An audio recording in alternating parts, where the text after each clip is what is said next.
할렐루야. 오늘은 2022년 3월 13일 사순절 두 번째 주일입니다. 오늘 우리에게 주신 하나님의 말씀은 사사기 6장 11절에서 18절까지의 말씀입니다. 구약성경 사사기 6장 11절에서 18절까지의 말씀을 우리 한 목소리로 같이 읽습니다. 여호와의 사자가 아비에셀 사람 요아스에게 속한 오브라에 이르러 상수리 나무 아래에 앉으니라.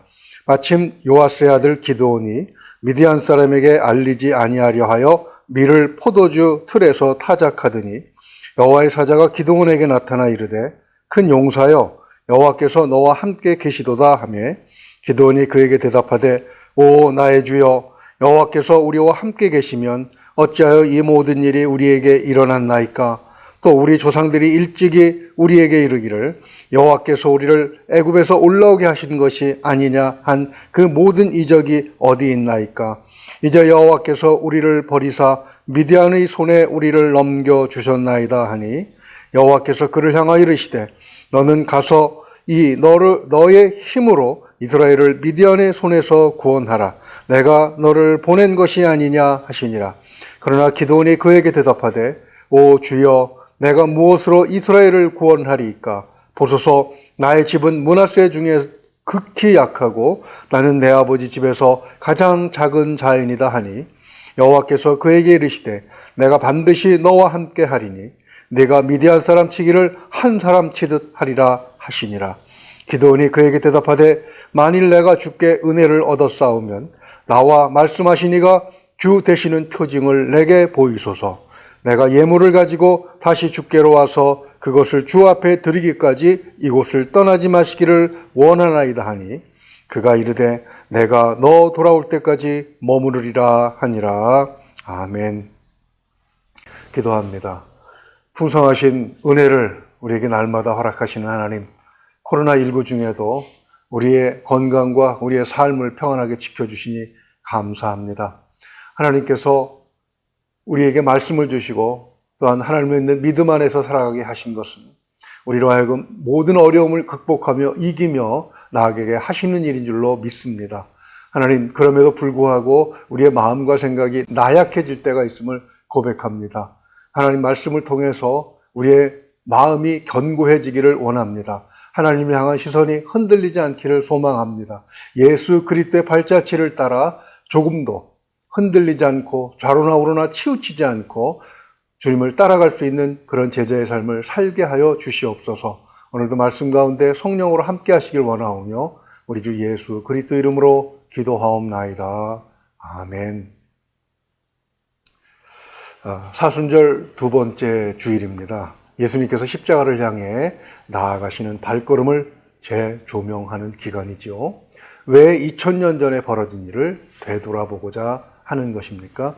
그것은 주님의 발자취를 따라 이 십자가 사건이 나와 무슨 상관이 있는지를 다시 한번 되새기는 그런 의미가 있는 것이죠. 그렇게 함으로 해서 우리는 하나님께서 우리에게 베푸신 은혜의 크기와 깊이 그리고 높이와 넓이를 헤아리게 됩니다. 그것은 현재 우리가 살아가고 있는 이 세상과 나를 둘러싼 상황에서 그 영향력을 이겨낼 수 있는 능력으로 우리를 재무장시켜 주는 것이죠. 한 친구가 단톡방에서 이런 하소연을 했습니다. 힘들게 공부한 영어를 다 잊어간다는 것이죠. 영어를 전공한 친구가 해결책을 제시하더군요. 우리가 영어권에서 사는 것이 아니라면 끊임없이 지속적으로 반복해야 실력이 유지된다는 것입니다. 다 아는 얘기죠. 즉 계속해서 사용하지 않는다면 모든 것은 기억에서 희미해지는 것입니다. 그것이 우리의 기억의 한계지요. 언젠가 우연히 듣게 된 가수 이문세 씨가 부른 광화문 연가의 가사가 마음에 와 닿습니다.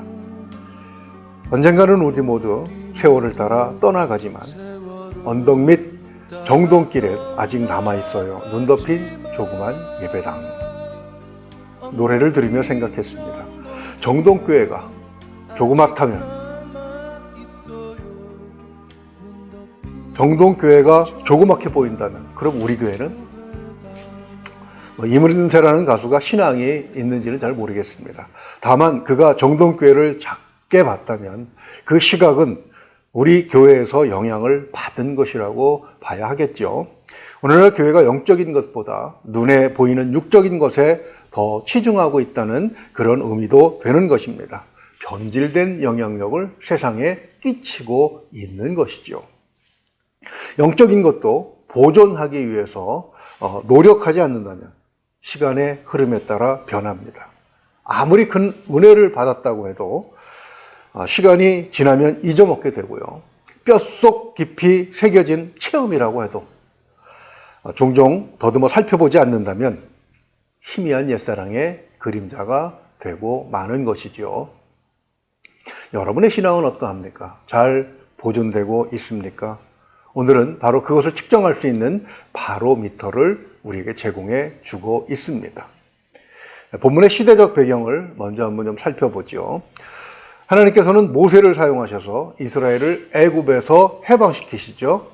그 모세가 죽은 후에 여호수아가 후계자가 되어서 이스라엘을 이끌고 가나안 땅을 정복합니다. 그러나 그가 죽은 후에 상황이 변해요. 사사기 2장 10절이 그때를 잘 요약해서 설명을 해주고 있습니다. 그 세대 사람도 다 그 조상에게로 돌아갔고 그 후에 일어난 다른 세대는 여호와를 알지 못하며 여호와께서 이스라엘을 위하여 행하신 일도 알지 못하였더라. 그렇습니다. 시간이 지나면 하나님의 은혜가 다 잊혀지는 거예요. 은혜를 잊으면 어떻게 됩니까? 잠언 28장 19절은 이렇게 경고합니다. 묵시가 없으면 백성이 방자히 행하거니와 율법을 지키는 자는 복이 있느니라. 아멘. 아니나 다를까 2장 11절 이하를 보면 그들은 하나님 대신에 바알을 섬기고 아스다롯을 섬깁니다.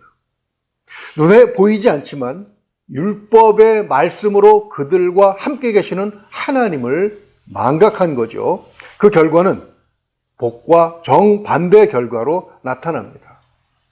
사사기 2장 14절과 15절을 보면은요, 여호와께서 이스라엘에게 진노하사 노략하는 자의 손에 넘겨주사 그들이 노략을 당하게 하시며 또 주위에 있는 모든 대적의 손에 팔아 넘기심에 그들이 다시는 대적을 당하지 못하였으며 그들이 어디로 가든지 여호와의 손이 그들에게 재앙을 내리시니 곧 여호와께서 말씀하신 것과 같고 여호와께서 그들에게 맹세하신 것과 같아서 그들의 괴로움이 심하였더라. 그 괴로움 속에서 하나님께 부르짖으면 사사를 보내주셔서 그들을 구원하게 하십니다. 그 사사가 죽은 뒤에 또 하나님을 믿고 그들은 괴로움을 자초해요. 오늘 본문도 마찬가지입니다. 6장 1절에서 10절을 보면 하나님께서 그들을 미디안 손에 넘기실 만큼 아주 특별히 타락한 사회가 되었던 것입니다. 왜 특별하다고 말하는 것이겠습니까? 이스라엘 주변에는 그리고 그들과 함께 사는 사람들 속에는 이방인들이 많이 있었어요. 그런데 미디안에게 이스라엘을 넘기셨다는 것입니다. 그것이 특별한 것은 미디안은 이스라엘과 철천지 원수지간이기 때문입니다. 민수기 20장에서 26장까지를 보면 왜 그런 사이가 되었는지 아주 자세하게 기록이 되어 있습니다. 다른 민족들은 이스라엘을 지배하면서 그저 착취할 목적을 가지고 괴롭혀요. 그렇지만 미디안은 달랐습니다. 5절을 보면 착취가 아니라 이스라엘이 멸망하는 것, 이스라엘을 멸망시키는 것, 그것이 그들의 목적이었던 것입니다. 우리의 신체에는 고통도 자꾸 겪게 되면 견딜 수 있게 되어 있다고 합니다. 즉 감당할 수 없는 지독한 고통이 아니면 그들이 하나님 앞으로 돌아올 방법이 없었던 거예요. 그들이 얼마나 하나님과 멀리 떨어져 있는지에 대해서 본문 13절이 잘 보여줍니다.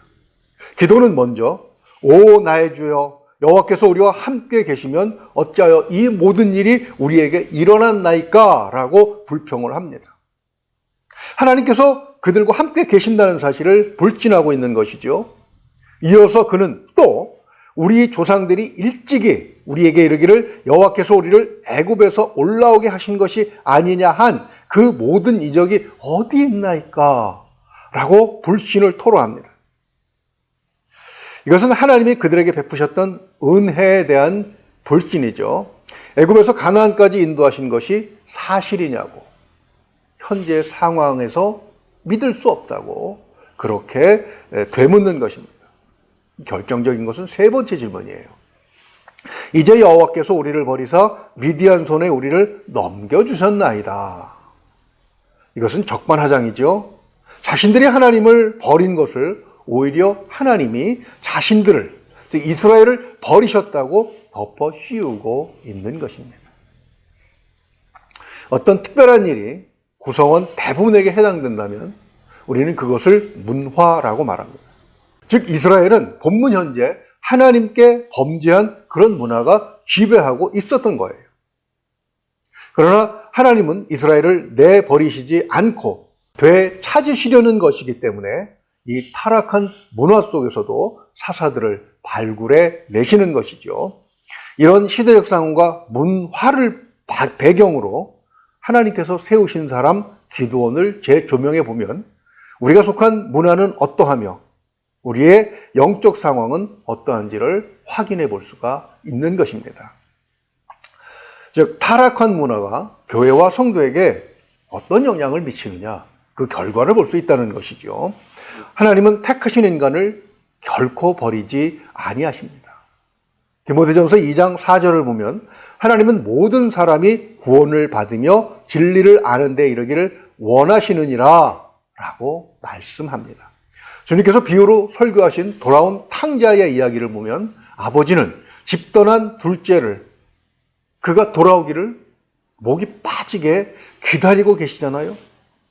주님께서 비유로 사용하신 인간의 한계는 기다리는 것이 전부일 것입니다. 그러나 하나님은 돌아오게 하실 능력이 있어요. 그래서 하나님의 자녀가 고통받는 것을 허용하시는 것이죠. 그것은 타락한 문화 가운데 있는 우리가 그것을 분별할 능력이 없기 때문입니다. 당연히 하나님께 돌아올 길도 찾지 못하겠지요. 본문에서 기드온의 상태는 영적 분별력을 상실한 상태가 어떠한 것인지를 잘 보여주고 있습니다. 우리 세 가지로 간단하게 정리하고자 합니다. 첫째는 자신에게 어떤 사명이 있는지를 알지 못한다는 것입니다. 하나님께서 보내신 사자는 12절을 보게 되면 기드온을 큰 용사라고 부르고 있습니다. 우리는 큰 용사라고 하면 삼손이나 골리앗을 물리쳐 이긴 다윗을 연상합니다. 그런데 하나님의 사자가 나타났을 때 기드온의 모습은 그들과 비교해 보면 큰 용사는커녕 이제 갓 군복을 입은 신병이라고도 할 수 없을 만큼 그렇게 아주 초라합니다. 11절 하반절을 보면 기드온은 포도주 틀에서 밀을 타작하고 있어요. 이것은 미디안 사람들의 눈을 속이기 위한 것이죠. 어떻게 보면 지혜롭다고 할 수 있을까요? 그렇지만 여호와의 사자가 큰 용사라고 부르는 것과는 정반대의 모습인 것은 사실이죠.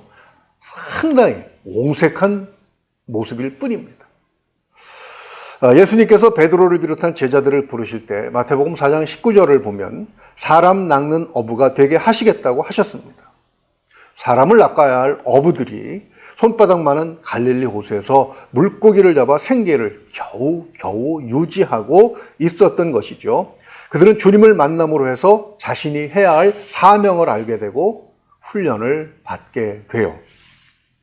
그들은 어디까지 그 역할을 감당하게 됩니까? 주님께서 부활하신 후 승천하실 때 제자들에게 주신 말씀은 예루살렘과 온 유대와 사마리아와 땅 끝까지 이르러 내 증인이 되라는 지상 명령을 주십니다.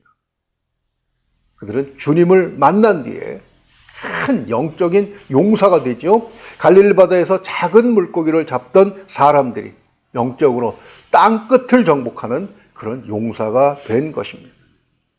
우리는 주님을 만난 사람들입니다. 주님이 우리를 부르신 이유는 믿음의 용사로 세상과 싸워 잃어버린 영혼들을 찾아오는 일을 하라시는 것이죠. 교회가 타락하면 성도들은 이 역할을 잃어버리게 됩니다. 예배하는 이유가, 신앙생활하는 이유가 그저 잘 먹고 잘 사는 그런 건강이나 물질의 복을 받는 것으로 위안을 삼고 그것으로 만족하는 것으로 끝나는 거예요. 그렇다고 모든 성도들이 다 직장을 버리고 자기 생활을 놓고 신학교 들어가서 목사나 선교사가 되라는 것은 아니지요. 용사는 자기의 일터를 하나님께서 주신 세상의 활동 영역을 영적 전쟁터로 삼습니다. 소금과 빛이 되어서 타락한 세상을 치유하고 어두운 세상을 밝히는 역할을 하는 것이지요. 기도원의 현재 모습은 그런 모습과 정반대가 되고 있습니다. 오늘날 이런 모습을 보이는 성도가 적지 않은 것이 사실이죠. 예배는 출석하지만 친구나 이웃, 직장 동료가 혹시 내가 크리스찬인 것을 알게 될까봐 자신의 신앙 정체성을 숨깁니다.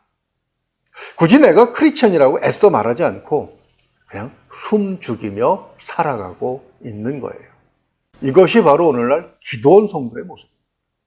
기도원은 타락한 문화의 영향 속에서 자신의 사명이 무엇인지 알지도 못하는 그런 사람이었습니다.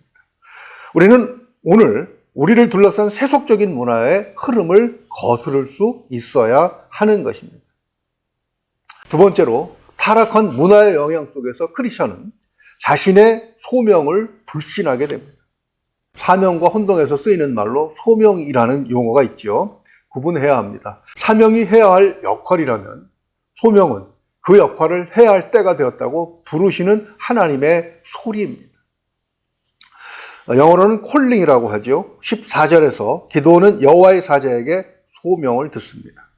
여호와께서 그를 향하여 이르시되 너는 가서 이 너의 힘으로 이스라엘을 미디안의 손에서 구원하라. 내가 너를 보낸 것이 아니냐 하시니라. 아멘. 소명은 받는 것입니다. 그의 반응은 어떠했습니까? 즉시 아멘 하고 수용했나요? 그렇지 않았습니다. 기도는 15절 말씀처럼 자신이 어떻게 그 일을 하느냐라고 하면서 하나님의 컬링을 부정해요. 이것은 겸손이 아닙니다. 왜냐하면 하나님의 부르심에는 오류가 없기 때문입니다. 교회를 예를 들면 교회는 목사 혼자 이끌어가는 그런 단체가 아니죠. 교회의 특징을 에베소서 4장 16절은 이렇게 말씀하고 있습니다. 그에게서 온몸이 각 마디를 통하여 도움을 받음으로 연결되고 결합되어 각 지체의 분량대로 역사하여 그 몸을 자라게 하며 사랑 안에서 스스로 세우느니라. 아멘. 그리스도에게서 온 모든 것이 모든 성도에게 골고루 전해지고 성도들은 그것으로 사명을 함께 감당해 나가는 것입니다. 제가 우리 한국 장로교회에 속해 있을 때 컴벌랜드 교단을 연구하면서 본 것이 바로 이것입니다. 말씀대로 교회를 이끌어 간다는 것이죠. 그래서 장로 제도도 한국 교회들과는 좀 다르지 않습니까? 남자 장로, 여자 장로, 청년 장로를 세웁니다. 이 제도를 한국 교회에 접목시키는 일이 결코 쉬운 일은 아니었습니다. 가장 힘든 것이 바로 기도원과 같은 성도 때문입니다. 우리 교회 장로님들께서 가끔 왜 다른 교회는 장로가 없냐라고 물으십니다. 타 교회 목사님들의 고민이 바로 그거예요. 여자 장로, 청년 장로를 세우고자 하면 본인들이 먼저 나 같은 게 무슨 이라고 부정을 하는 것이죠. 오늘 본문은 이것이 결코 겸손이 아니라고 말씀을 하고 있습니다. 하나님은 12절 하반절에서 여호와께서 너와 함께 계시도다 라고 말씀하셨죠. 14절에서도 내가 너를 보낸 것이 아니냐라고 하십니다. 기도원이 이스라엘을 구원하는 큰 용사로 역할하는 것은 자신의 능력과 배경을 가지고 하는 것은 아닙니다. 기도원은 자신이 해야 할 일의 성격조차 파악하지 못하고 있는 거예요. 하나님의 일은 하나님의 능력으로 하는 것이지 내가 가진 조건이나 배경을 가지고 하는 것은 아닙니다. 부르심에 응답하는 것, 즉 소명을 받는다는 것은 하나님께서 나를 사용하시도록 나를 내어드리겠습니다 라는 의미입니다. 교회가 타락하면 이와 같은 성령 충만, 소명의식, 말씀 충만과 같은 조건들은 모두 무시돼요. 대신에 가문, 학벌, 사회적 지위 등과 같은 세상적인 조건들로 교회 일꾼들을 뽑고 세우게 되지요. 기도원의 15절 대답에서 우리는 당시 사회가 완전히 세속화되었다는 것을 발견할 수가 있습니다. 세속화된 교회는 성도로 하여금 여호와의 사자가 나타나서 직접 그를 부르는데도 계속해서 조건을 내세워서 콜링, 즉 소명을 부정하게 되는 것입니다. 타락한 문화의 영향력은 세 번째로 보지 않고 믿는 믿음을 잃게 하게 만듭니다. 사사기에 나타난 순서를 보면 기도원은 5대 사사예요. 1대에서 4대까지의 사사들은 하나님께서 부르셨을 때 즉시 아멘으로 응답했다고 보여집니다. 왜냐하면 기도원과 같은 반응을 기록해 놓지 않았기 때문입니다. 그러나 17절에서 보는 것처럼 기도원은 달랐습니다. 기도원이 그에게 대답하되 만일 내가 주께 은혜를 얻어 싸우면 나와 말씀하시니가 주 되시는 표징을 내게 보이소서.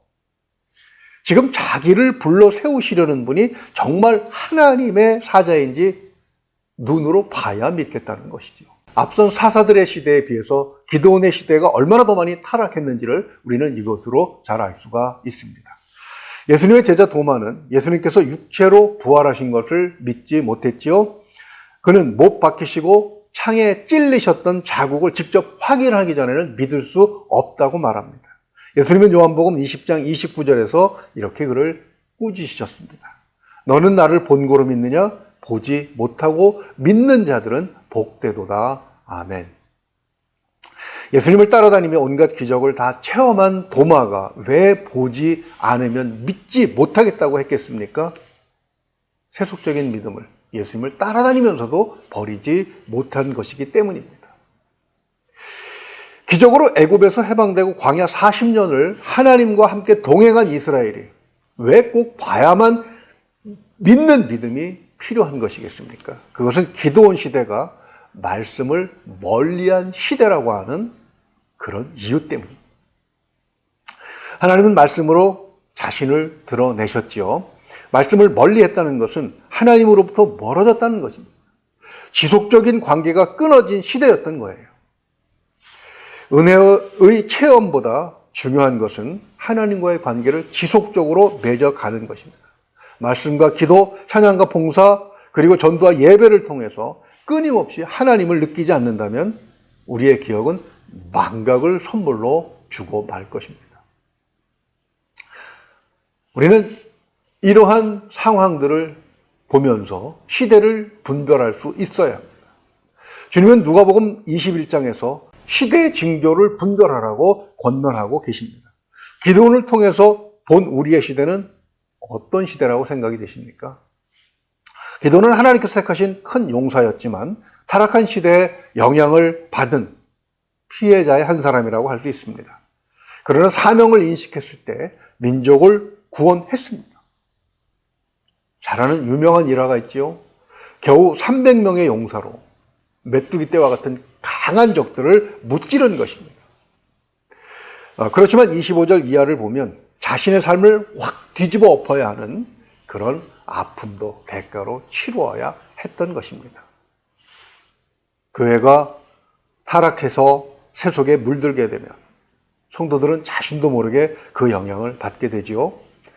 세상과 시대를 판단하는 기준이 말씀이 아니라 세속적인 조건이 됩니다. 영적 분별력을 상실하게 된 것이죠. 말씀과 기도로 하나님과 관계를 계속해서 유지해야만 그것을 이겨낼 수가 있는 것입니다. 우리는 점점 세상이 어두워져만 간다고 한탄할 수는 없습니다. 주님께서 교회를 세상 한가운데 세우신 것은 그것들을 보고 한탄하고 불평만 하라고 그렇게 하신 것은 아니거든요. 소금은 썩은 곳에 필요하고 빛은 어두운 곳에서 쓸모가 극대화됩니다. 성도는 그렇게 자기가 속한 사회에 대해서 하나님께 책임을 져야 하는 것이죠. 코로나19로 인해서 상황이 만만치가 않습니다. 세계 도처에서 전쟁의 소식도 끊이지 않고 있습니다. 우리의 상황도 결코 만만치가 않아요. 환율이 치솟고 있고 물가도 감당하기 힘들 정도로 이미 많이 올랐습니다. 시대를 분별해야 합니다. 그래야만 확 뒤집어 엎는 아픔 없이 사명을 감당할 수가 있습니다. 하나님의 도우심을 힘입으면 작은 것으로 큰 기적을 일으킬 수가 있습니다. 미디안의 위기를 극복했기에 기드온은 역사에 남을 위대한 공적을 남깁니다. 이와 같이 주어진 삶의 현장에서 하나님의 뜻을 깨달아 위기를 기회로 바꾸는 우리 모두가 될 수 있기를 주님의 이름으로 축원을 드립니다. 기도합니다. 은혜가 풍성하신 우리 아버지 하나님, 오늘 말씀을 통해서 우리에게 시대를 분별해야 할 이유가 있음을 알게 하시니 감사합니다. 시대를 분별하며 특별히 타락한 영향력으로부터 우리를 지켜낼 수 있는 그런 비결들을 알게 하셨사오니 하나님과 늘 말씀으로 동행하고 기도로 함께하면서 그 힘을 하나님의 능력을 받는 기도원처럼 되게 하여 주시옵소서. 그래 우리에게 주어진 가정과 직장과 또 이웃들과의 관계 속에서 소금과 빛의 역할을 감당할 수 있게 하시며 무엇보다도 위기를 기회로 바꿀 수 있는 하나님의 능력을 사용하는 자들이 되게 하여 주시옵소서. 하나님께서 우리와 함께 하시기를 원하오며 우리 주 예수 그리스도 이름으로 감사하며 기도하옵나이다. 아멘.